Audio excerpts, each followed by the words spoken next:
aí também nesse início do capítulo 7 sobre Acã, a história, mas é a sequência. Se você pegar o capítulo 6, com a queda de Jericó, dos muros que são ruídos, depois entra no capítulo 7, já é a história de Acã, e depois a cidade de Ai, que está lá na frente. São esses três eventos, três situações ligadas. Esses capítulos 6, 7 e 8, eles estão interligados. Eu vou ler aqui o 7 do 1 ao 5, né? Mas vamos ter que voltar um pouquinho no 6 e depois vamos finalizar com o 8. Os irmãos estão acompanhando então, né? Vamos ler e orar ao Senhor. A ideia é assim, eu tenho um título para essa noite. Deus quer usar todo o seu povo. Deus quer usar todo o seu povo. E esse texto, para mim, ele mostra isso. No fundo, ele está mostrando essa ideia de que Deus quer usar todo o povo de Israel, como ele mostra nesse texto, como ele quer usar toda uma igreja, todos os membros da igreja. Assim, a Escritura fala com clareza para nós que não há pessoas que estão aqui que não tenham dons. Deus concede dons à sua igreja para a edificação do seu próprio corpo, e você tem dons, tem talentos que Deus te deu, que só você tem. Você é uma pessoa única, cada um de nós, e temos dons e talentos a adorar o Senhor em serviço. Então vamos lá, capítulo 7 diz assim, eu vou ler, os irmãos só ouçam, por favor, acompanhem aí. E eu pediria, se alguém não está sem Bíblia, por favor, sente com alguém que tem Bíblia. Alguém, não deixe ninguém sem Bíblia, porque vamos ter que ver um versículo e outro, vai precisar conferir nas Escrituras. Se você está perto de alguém que está sem Bíblia, pode compartilhar, para dar uma conferida direitinho aí nos textos, A pergunta, são duas perguntas que eu tenho. Que lição temos desse texto e o que o texto tem para nos ensinar? Diz assim, Jericó é destruída, Eles têm uma grande vitória, e chega no capítulo 7, eles vão ter um novo inimigo, que é a cidade de Ai, um inimigo mais modesto, e diz o texto sobre essa situação. Começa logo assim, prevaricaram os filhos de Israel nas coisas condenadas, porque Acã, filho de Carmi, filho de Zabide, filho de Zera, da tribo de Judá, tomou das coisas condenadas. A ira do Senhor se acendeu contra os filhos de Israel. Enviando, pois, Josué de Jericó alguns homens a Ai, que está junto a Bet-Aven, ao oriente de Betel, falou-lhes, dizendo, subi e espiai a terra. Subiram, pois, aqueles homens e espiaram Ai. E voltaram a Josué e lhe disseram, não suba todo o povo, suba uns 2 ou 3 mil homens a ferir Ai. Não fatigueis ali todo o povo, porque são poucos os inimigos. Assim, subiram lá do povo uns 3 mil homens, os quais fugiram diante dos homens de Ai. Os homens de Ai feriram deles os 36, e aos outros perseguiram desde a porta até as pedreiras, e os derrotaram na descida, e o coração do povo se derreteu e se tornou como água. Então Josué rasga as vestes e continua a oração de Josué. Vamos orar? Depois continuamos o texto. Pai, te louvamos e bendizemos o teu nome. Suplicamos ao Senhor que tu nos fale nesse texto, mas fala-nos individualmente, Senhor. Fala ao nosso coração, que tomemos essa palavra e que teu Espírito tome e aplique ao nosso coração individualmente o que ela serve para mim, Senhor Deus. Eu sei que tu falas e fala no coletivo, a Israel, a igreja, mas eu suplico nessa noite, rogo ao Senhor, que possamos ouvir a tua palavra e o que ela tem para cada um de nós, de maneira específica, Senhor, e vem transformar-nos. Vem, Senhor Deus, nos fazer crer, confiar em Ti e ter, assim, confiança verdadeira em Ti, Senhor, que Tu transforma vidas, que o Senhor cumpre o que promete para nós, Senhor Deus. Nos ajuda a entender esse texto e que haja edificação para as nossas vidas e para a Tua igreja. É o que oramos no Teu próprio nome, para a Tua glória. Amém. Amém. Vamos recapitular então, irmãos. Não tem aí sua Bíblia aberta. O que foi que aconteceu? Você pega no capítulo 6, ali, e tiveram aí, Israel teve, eles saem, assim, rumo a Canaã, conquistar a terra. Eles ultrapassam aquela grande cidade de Jericó. Eles tiveram uma grande vitória, porque Deus dá as coordenadas, as estratégias militares, eles obedecem na íntegra, e acontece que aqueles muros são ruídos ao grito do sonido longo da trombeta, e quando eles gritam com um grande grito, aquele muro vem abaixo, e era um muro bem grosso, talvez que coubesse ali uns 2, 3 carros na largura. Tinha uma casa em cima, né? Casa de Raabe, não era algo pequeno, e o muro racha e eles sobem e invadem a cidade e dominam tudo. É esse o contexto quando entra o capítulo 7 sobre a vida de Acã, né? Então, uma grande vitória. Israel vem dessa vitória esmagadora, sem muita estratégia militar, né? Mas confiando e obedecendo a Deus, põe as muralhas de Jericó abaixo. Não tinha um grande general, foi Deus que deu a estratégia para eles ali. O texto nos ensina o quê? O que esse texto nos ensina? O que ele tem para nos ensinar? Né? Já lemos aqui esses versos de 1 a 5, e é aqui que está o problema da atitude do povo após essa grande vitória. Qual foi o resultado? O que foi que eles fizeram? Se você vê aí no capítulo 7, eles mantêm ainda aquela estratégia de mandar espias. Os homens vão lá, verificaram, e na visão deles parece que eles disseram: olha, são poucos os inimigos, não manda muita gente não, Josué, manda talvez uns 2.000 homens, no máximo 3.000 homens. E o que isso nos revela? O que esse texto está para nós extrairmos de ensino para nós? O que de cara ele já assim joga a nossa mente, ao nosso entendimento, né? Verifique aí no verso 2, porque o texto já antecipa, né? No versículo 1 ele já diz assim: prevaricaram os filhos de Israel nas coisas condenadas. Então, antes de entrar propriamente no assunto, na história, no que foi feito de errado, incorreto, já diz que eles prevaricaram. A palavra prevaricar aqui, ela significa deixaram de obedecer, deixaram de cumprir. É um pecado mesmo, né? Depois ele usa a expressão pecado, mas eles prevaricaram os filhos. Quem foi que prevaricou? Quem foi? Os filhos de Israel. Foi a nação toda ou não? Não. Pois é onde eu quero chegar. O texto está dizendo, olha, prevaricaram os filhos de Israel. O texto está dizendo que foi a nação, nesse caso aí. Depois ele vai especificar os filhos de Israel. É importantíssima essa palavra. E aí ele continua. Eles mandam, verso 2, enviou por Josué, Jericó, alguns homens, e eles vão lá, verificam, e depois subiram, pois, aqueles homens e espiaram Ai. No verso 3 diz assim, acompanha aí: e voltando a Josué disseram, olha a visão deles, não suba todo o povo também, suba uns 2 ou 3.000 homens. O que você encontra aqui nesse texto? Olha, você não encontra nesse texto, assim, nenhuma referência a consulta a Deus, a oração, a perguntar nada sobre Deus. De cara o texto já revela isso.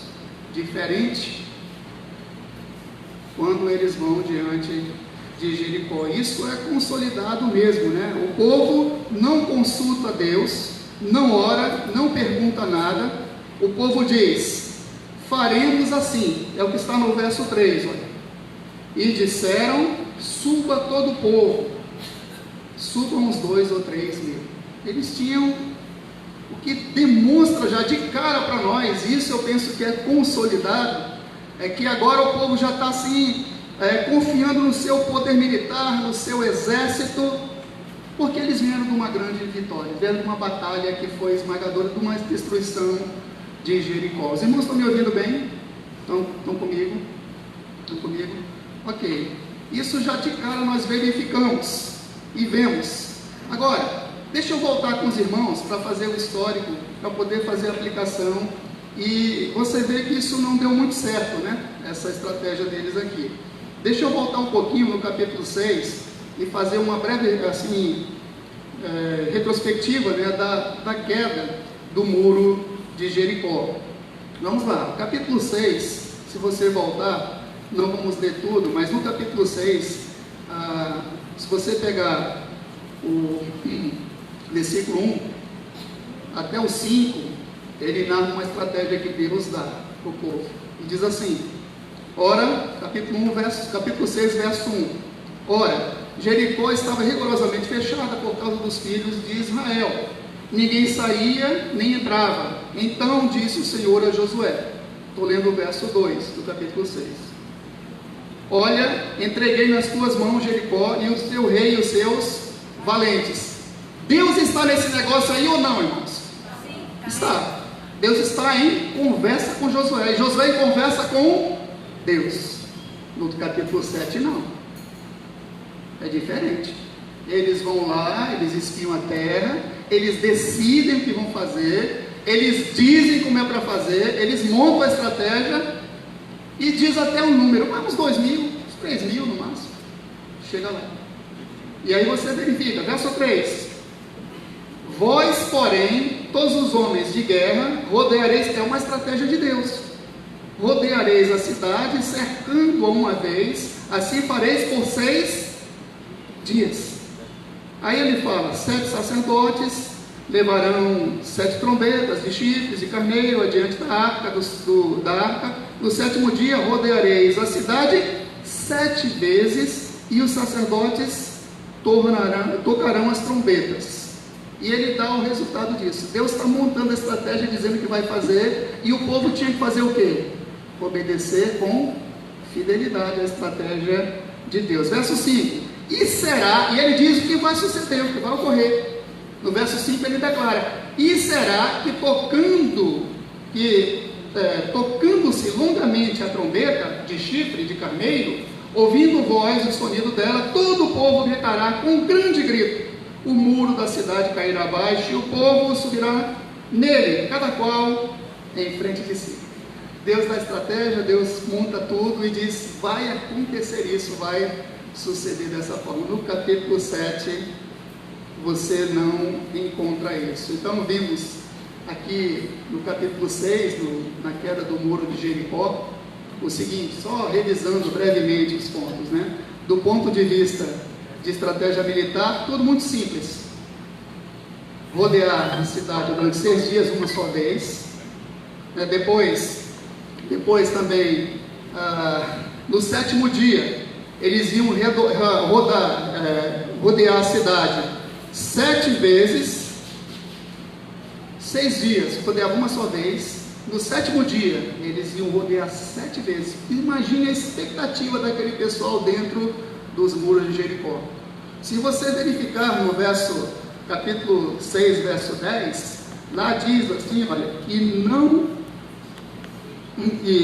versículo 10, 6, 10, última parte do versículo 10, até o dia em que vos diga, aliás, deixa eu pegar um pouquinho mais para frente, eu vou ler o verso 10, porém ao povo ordena Josué dizendo, não gritareis, nem fareis ouvir a vossa voz, nem saia o que? Palavra alguma da vossa boca, até o dia em que eu vos diga, gritai, então gritareis. Foi 6 dias, 7 dias sem dizer palavra. Imagina só como é que era a situação dentro daquela cidade de Jericó. Todo mundo fechado as portas com medo do povo de Israel. Aí vem aquele monte de gente cercando e rodando a passos, aquele exército que tremia a terra possivelmente. Por um dia eles dão uma volta e ficam lá, ninguém, silêncio total, não abre a boca. 6 dias no 7º dia a batalha vem, mais uma vez, mais uma, 7 vezes. Eu acho que a expectativa, vai acontecer alguma coisa, eles fizeram diferente hoje, 7 vezes, e eu acho que já criou uma expectativa neles, e os israelitas todos calados por 6, 7 dias, não é verdade? Já pensou se você passasse o dia todo sem falar? Já pensou, 2 dias? 6, meu Deus, quando fosse para falar, gritar, ia ser um ribombar foi o que aconteceu, exatamente foi a estratégia, e diz que ruíram os muros de Jericó diante dos seus olhos, e eles sobem Olha só a estratégia muito simples que Deus montou. E eles fizeram meio parecido com Noé, né? Consoante a tudo aquilo que Deus ordenava. Mas no capítulo 7, não. Eles têm, parece que assim, uma certa independência. Agora nós, parece que já podemos, né? Agora já temos experiência com a coisa, né? Não sei o que foi que passou na mente do povo. Sei que Deus disse: prevaricaram quem? O povo de Israel contra o Senhor. E ele diz, ainda fechando aqui para sair de Josué e entrar do capítulo 6 de Jericó e entrar no capítulo 7 já propriamente, eu quero pontuar com os irmãos. Versículo 6, 17 diz assim, ainda sobre Jericó, versículo 6, 17: porém a cidade será condenada e tudo quanto nela houver. Não é verdade? Deus condena a cidade de Jericó totalmente. Tudo que tiver nela vai ser passado a fio da espada, vai ser queimado, vai ser destruído. E há uma condenação ali sobre Jericó. E continua o texto. Ele diz, no verso 18, 6:18, ele fala também que tão somente guardai-vos das coisas condenadas. Verso 18, olha. Ele diz, 6:18, tão somente guardai-vos das coisas condenadas, para que, tendo-as vós condenado, não as tomeis, e assim torneis maldito o arraial de Israel e o confundais. Deus diz para o povo: olha, vocês não vão pegar as coisas que estão lá na cidade, de forma nenhuma, são condenados, vocês vão destruir tudo, vão passar a fio da espada, tocar fogo em todas essas coisas. É o que ele diz no verso 18. Ele faz uma ressalva, ele diz o seguinte: algumas coisas iam para o tesouro do próprio Deus, e ele designa isso, ele fala isso para nós, está no verso 24, olha, verso 24, ele diz, 6:24: porém a cidade e tudo quanto havia nela queimaram-na, tão somente a prata, o ouro, os utensílios de bronze e de ferro deram para o tesouro da casa do Senhor. Esses objetos eles podem separar para a casa do Senhor, pode fazer a reserva para a casa do Senhor. Por que trazia? Por que se eles fossem trazer coisas? Porque o texto não fala bem claramente, mas está subentendido no texto que talvez aquelas coisas condenadas, o que poderia ser? Talvez ídolos, talvez imagens, talvez totem dos seus deuses, tornaria o arraial maldito e contaminado pela idolatria, possivelmente.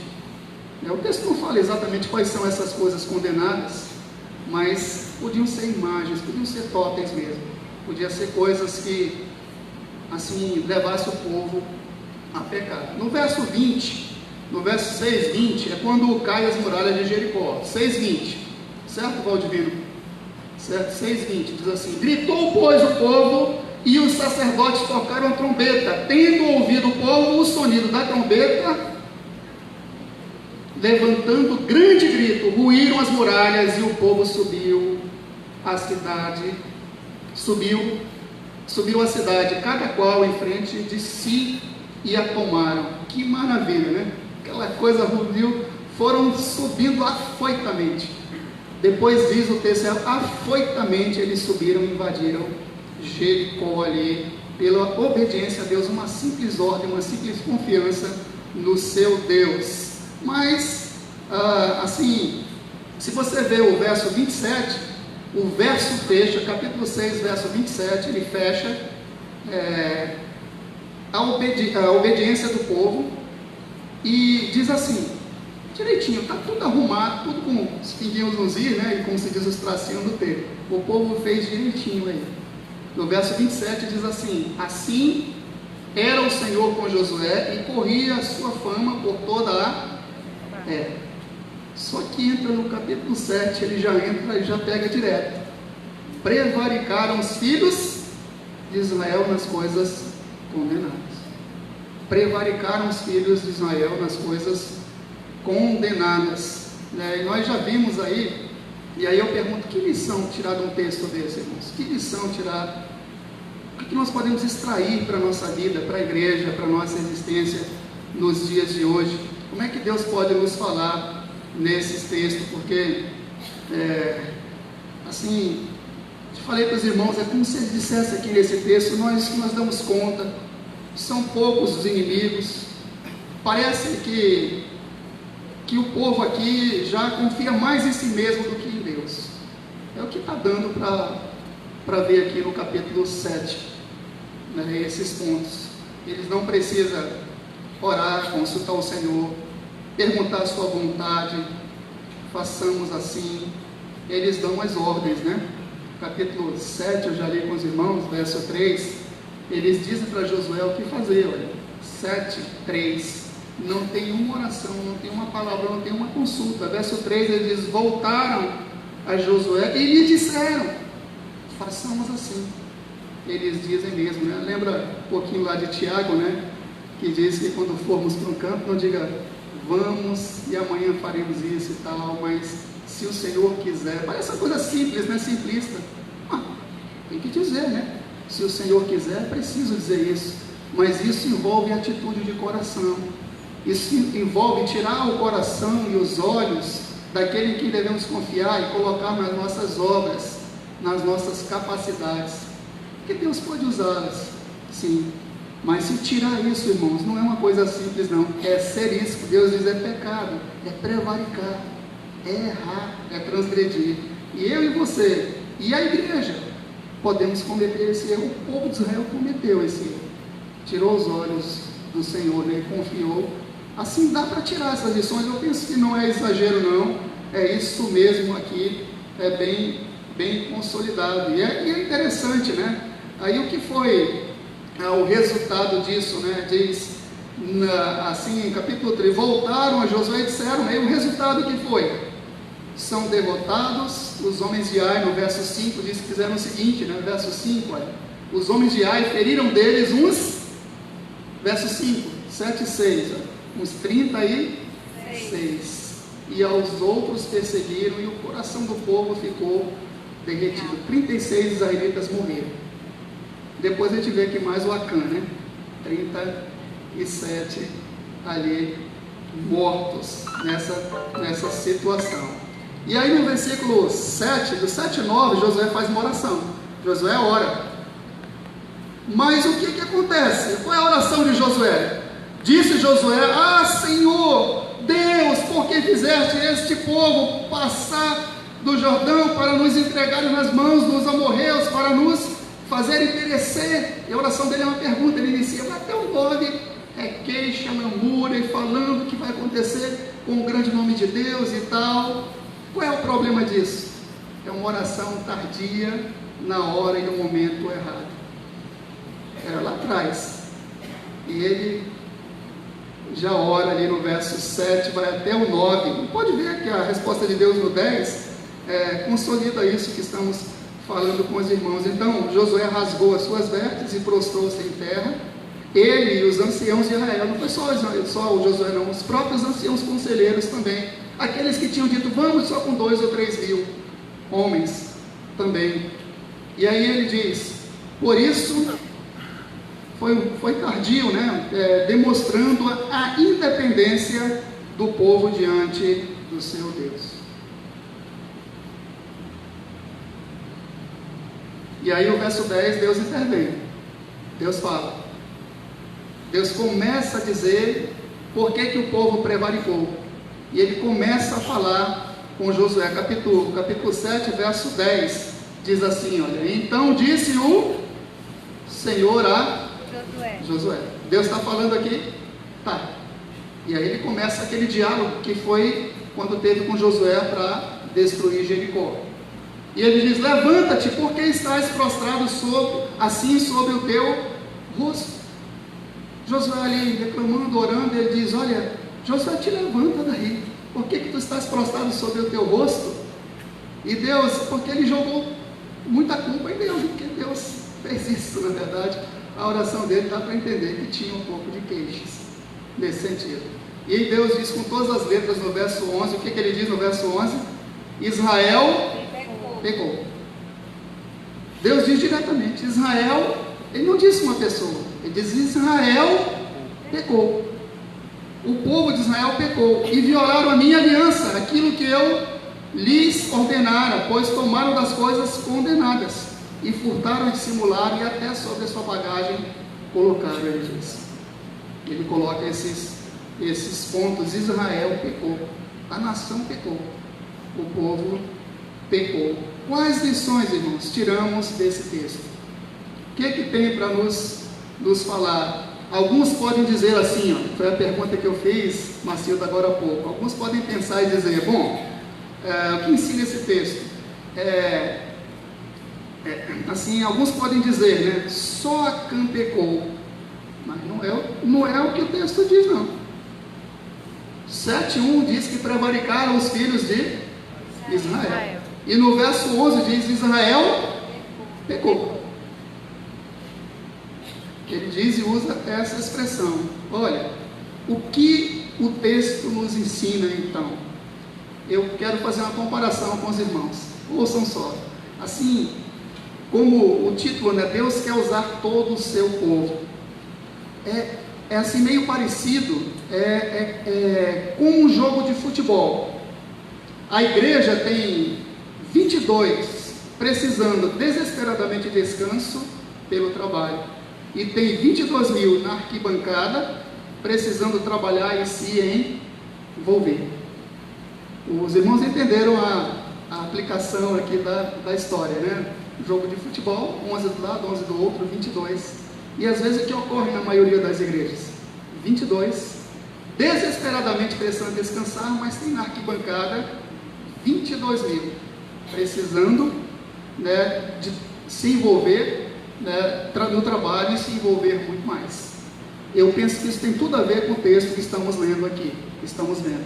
Eu queria ligar esse exemplo com o que estamos lendo, estudando e falando aqui, né, e fazendo a aplicação. Deus diz, se você pegar no capítulo 8, olha, aqui tem aquela questão, né, de toda sorte, só para passar para o 8, né, só para finalizar o 7, né, para não ficar aberto, né, faz a sorte, cai a sorte sobre a família, depois sobre a casa de Acã, sobre o próprio Acã, ele confessa, né, ali, Deus julga, e toda aquela situação é eliminado, né, essa situação de pecado e transgressão. Ele disse que roubou a capa babilônica, escondeu, né, prata, ouro, e colocou debaixo da sua tenda, né, isso foi revelado por Deus. Mas chega no capítulo 8, vai mostrar ainda, Deus está interessado em todo o povo de Israel. Deus quer ensinar todo o povo, toda a nação, toda a igreja.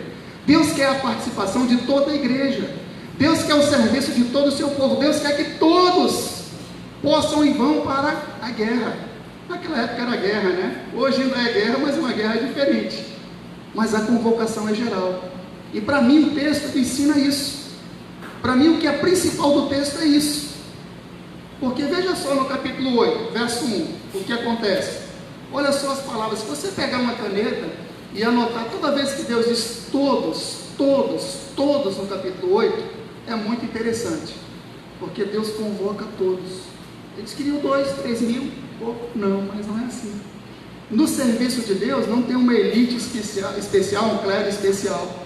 Né? O chamado, Mateus 28, é para todas o anúncio é para todos nós. Sabemos que não tem categoria para isso, né? Só pastor, só evangelista, né? E é para todos. E veja só para ver com os irmãos, capítulo 8 diz assim: e aí a coisa está complicada, perderam para uma cidade pequenininha, inimigo pequeno, né? Mas chega no capítulo 8, Deus diz, aí Deus entra na história novamente, e Deus quer ensinar, Deus quer falar para o povo, Deus quer assim, o que podemos aprender, né? Capítulo 8, disse o Senhor a Josué. Bom, Deus entrou na história, agora Deus está falando, agora Deus está ensinando, agora Deus está dizendo o que é para fazer, agora Deus vai montar a estratégia, agora Deus está dizendo, olha, vocês esqueceram de me consultar como se fosse assim. Claro que Deus não vai falar assim, né?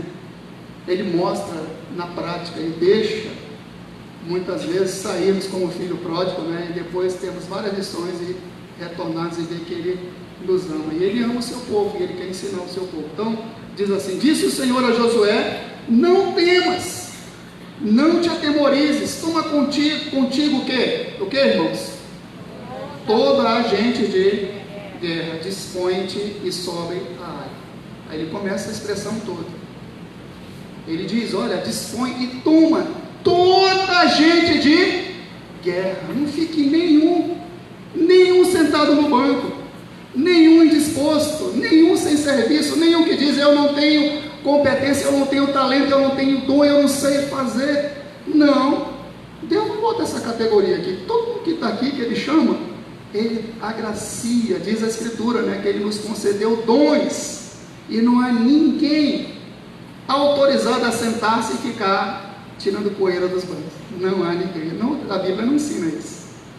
Ela ensina diferente. Você pode ter até mais de um dom, mas você tem dons e serviços e é único, e você precisa servir, porque como eu não sei. Diz a Bíblia para nós que Deus, Ele reparte os dons na igreja, como lhe apraz, como Ele quer, de acordo com que cabe a cada um individualmente. Eu estou citando Bíblia, é Coríntios, capítulo 14. Não é a minha palavra não, é a Escritura mesmo, só não citei o versículo. Mas ele diz isso, ele repartiu dons aos homens, como lhe apraz. E diz, né, individualmente, e é para o desempenho do seu serviço, para a edificação do corpo de Cristo. Irmãos, é maravilhoso, dá alegria. É errado ficarmos fechados, trancados em nós mesmos, e o inimigo vai dizer, você não está com nada mesmo não, você não tem nada, você não sabe fazer nada, mas você está acreditando no diabo, né? A Eva e Adão lá no Éden, né? Ele é mentiroso. Deus diz que Ele nos concedeu dons, e você tem, né? Se eu sentar com você, eu posso dizer vários, você próprio pode perceber isso, com toda a certeza. Deixa eu continuar o texto, que eu quero caminhar para o final, também com os irmãos. Então ele diz, toda a gente de guerra. Ele diz aí no verso 8:1, Ele quer ensinar, Deus quer ensinar a todos servir e ter dependência e confiança nele. Não há lugar, ou não deveria ter lugar na igreja para espectadores. Deus ama e quer ensinar e usar a todo o seu povo a confiar e depender dele. Esse eu acho que cabe um amém, né? Amém. Amém, irmãos? Amém, assim, é uma afirmação. O que o texto nos ensina, então? E eu vou dizer para os irmãos que eu tirei, se eu fosse colocar uma frase para dizer todos esses capítulos, o 6, o 7, principalmente o 7 e o 8, que nos ensina, está nessa frase aqui que eu vou ler para os irmãos. Creio que esse texto nos ensina. Creio que a ideia central dessa história não é somente demonstrar o pecado de um homem que cobiçou coisas condenadas, mas ensinar todo o povo de Israel a depender e confiar em Deus. É muito mais do que pegar o Acã ali numa vacilada dele, num pecado dele que Deus julgou.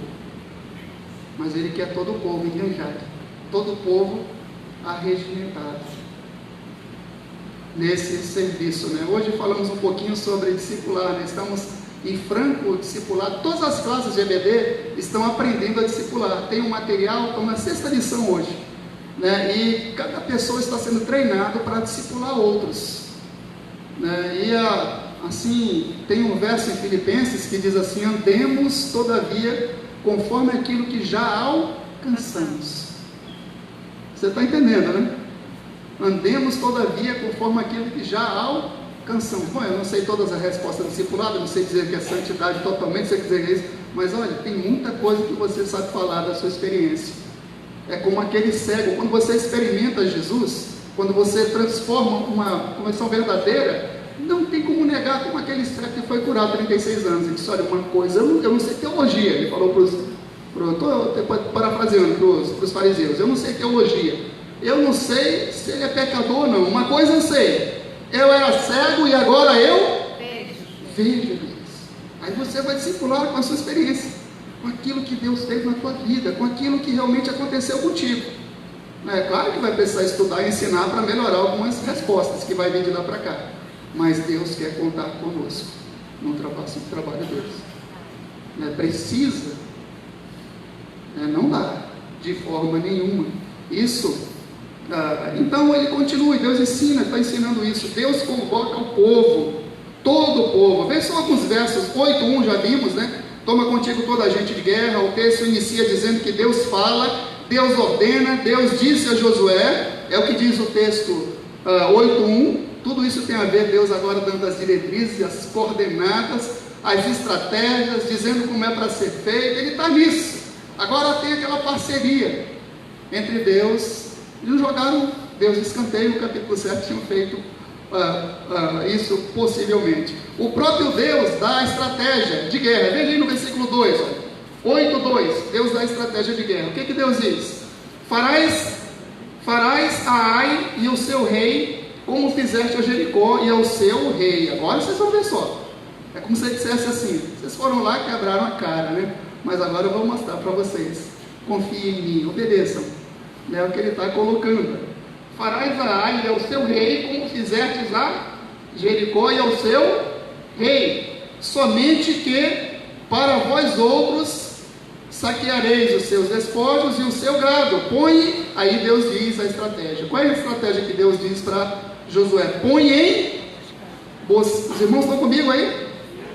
Põe em emboscada a cidade por detrás dela. E Deus manda fazer uma emboscada. Deus diz: olha, Josué, tu vais fazer uma emboscada. É a estratégia que Deus diz. Então Josué, e aí como é que era essa estratégia, né, da emboscada?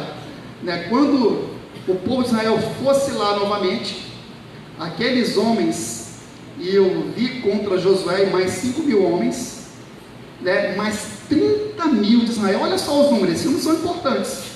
Mais 30.000 de Israel iam ficar em emboscada por trás da cidade.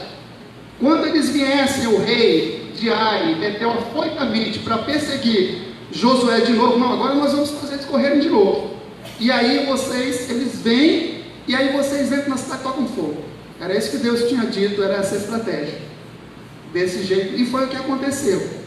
Né? Josué vai com 5.000 homens, e ele se posta ali, chegou lá naquele vale, ele vai fugindo, recuando, e lá vem eles para cima de Josué de Israel, e diz o texto, para nós não vamos ler, mas eu vou citar para os irmãos: não ficou um só homem em Ai, todos vieram, ficou ninguém lá na cidade. E aí Deus diz: Josué, agora levanta a lança. Está aqui no texto, não vou ler porque o texto é longo. Levanta a tua lança. Ele levanta a lança, e aí foi o que aconteceu. Aqueles 30.000 entraram na cidade, tocaram fogo e tudo foi destruído. Quando os caras, o rei de Ai, que estava perseguindo, viram aquilo, tentaram voltar. Josué avança contra eles. Os perseguidos agora se tornam perseguidores e ficaram no meio. E diz o texto para nós, a história é essa. Agora, é muito interessante, olha, 30.000. Eles queriam levar o quanto a princípio? 2 a 3.000. Deus não, convocou todo mundo.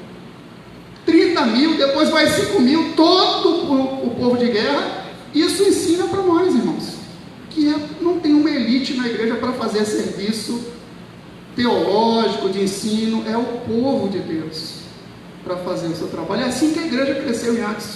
O povo ia evangelizando, falando, ia anunciando, contando o que aconteceu na sua vida, comunicando. É assim que a igreja cresce.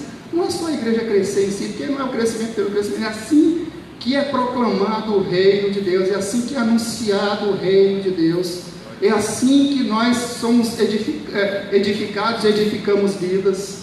É desse jeito. Todo o povo, do menor ao maior. Né? Quando Israel se reúne, é tão interessante que não fica fora nem as crianças, né? Traz as crianças, né? Claro, para a guerra não ia ainda, era só com uma certa idade, se eu não me engano, 21 anos. Né? Mas quando convoca para Deus falar, para ouvir a palavra, era criança, era adolescente, era de todo o povo diante de Deus para ouvir a palavra, as diretrizes de Deus. E ele diz aí, assim, 30.000, né? Depois vai Josué com esses 5.000. Então disse o Senhor a Josué, e qual foi o resultado? Olha só o resultado aí no verso 22, foi bem diferente daquela primeira investida. Olha, verso 22, 8:22, da cidade saíram os outros ao encontro do inimigo, que assim ficou no meio de Israel, uns de uma parte, outros de outra, e feriram-nos, de tal sorte que nenhum deles sobreviveu, nem escapou. Depois fica só o rei, e Josué enforca o rei, joga lá no monturo de Ai, e ficou aquele monte de coisa em cima do rei de Ai, é o que o texto declara para nós. Irmãos, é fantástico. Eles confiaram, obedeceram a Deus, e toda a nação envolveu-se, né? Se você pegar, o que o texto diz, versículo 30, ele fala de renovação da aliança. E eu fecho com essa expressão, renovação da aliança, que está aí do versículo 30 ao 35. Precisamos renovar. É uma só aliança que Deus fez com o seu povo, mas ela é renovada vez por vez, hora por hora. E em períodos de tempo Deus precisa renovar. E diz assim, como é que eles renovaram essa aliança? Então, verso 30, então Josué edificou um altar ao Senhor, Deus de Israel, no monte Ebal, como Moisés dissera. E ele vai falando, né? E ele diz, então, resumo, vou fazer o resumo para os irmãos, depois você pode ler em casa essa renovação de aliança, Patrícia, mas eu vou fazer o resumo dessa renovação. Diz assim, fizeram um altar de pedras toscas, ofereceram holocaustos ao Senhor e apresentaram ofertas. Depois, leu toda a palavra da lei, palavra nenhuma houve que Josué não lesse para toda a congregação de Israel, e a aliança foi renovada. E eu tenho duas simples aplicações para os irmãos que eu quero ler. Diz assim, duas aplicações. Já fechei tudo que eu tinha para compartilhar com os irmãos nessa noite sobre esse texto. E eu quero só fazer as duas pequenas aplicações, são bem breves. Primeira, Deus quer que todo o povo conheça e confie nele e o obedeça em servir. Todo o povo.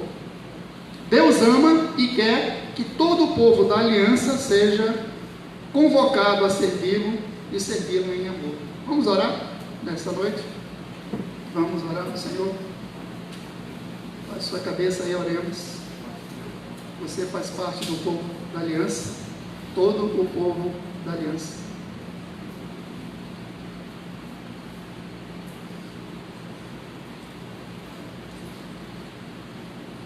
Senhor, te louvamos e exaltamos o teu nome, Senhor. Obrigado, Pai, pela tua palavra, que é luz, que é lâmpada para os nossos pés, que nos instrui, que fala conosco, pelo teu doce Espírito, Senhor Deus, que também fala aos nossos corações, que nos ensina, que nos guia a toda a verdade, que revela Jesus Cristo para nós. Obrigado, Senhor Deus, porque esse texto ensina para nós que tu convoca todo o teu povo, que tu tem um trabalho para cada um específico, para cada um de nós específico, Senhor, e que não podemos ficar no canto. Tua palavra fala, alguns que esconderam talento, porque tinham uma visão errada de ti, Senhor, mas precisamos fazer isso, progredir, prosperar, investir, Senhor, e ser assim desenvolvidos os dons e talentos que tu nos deste. Ajuda cada um aqui, Pai, principalmente aquele que tem dificuldade, que acha que não tem as condições de ser assim, Senhor Deus, usado por ti. Senhor, de alguma forma isso não é ruim, porque nenhum de nós podemos fazer nada sem ti, mas, Senhor Deus, tu nos dá graça. Quando Paulo diz, trabalhei muito mais que esses tais apóstolos, Paulo diz, todavia não eu, mas a graça de Deus comigo, Senhor. É assim que é o nosso pensamento, é assim que é o nosso coração. Acreditamos e confiamos que cada capacidade que o Senhor tem nos dado, cada dom perfeito, cada dom desse que o Senhor tem nos dado, vem do alto, vem de ti, Senhor, e que seja tudo feito por louvor e honra e glória do teu nome, que brilhe as vossas candeias, as vossas luzes, e o Pai eterno seja glorificado, Senhor. Ensina-nos, ensina as crianças aqui, coloca isso no coração delas, te rogamos, Pai, dos jovens, dos adolescentes, dos senhores, Pai, de cada um de nós, pedimos assim o poder do teu Espírito, a ação poderosa do teu Espírito, falando a nós. Se não, Senhor, não nos movemos e cometemos prevaricações e muitos erros, e até pecamos contra ti, Senhor. Por isso ajuda-nos, Pai, que o Senhor te abençoe e te guarde, que o Senhor faça resplandecer o seu rosto sobre ti, o Senhor te dê a paz, em nome de Jesus. Amém, irmãos? Amém. Já encerramos, então vou convidar os irmãos a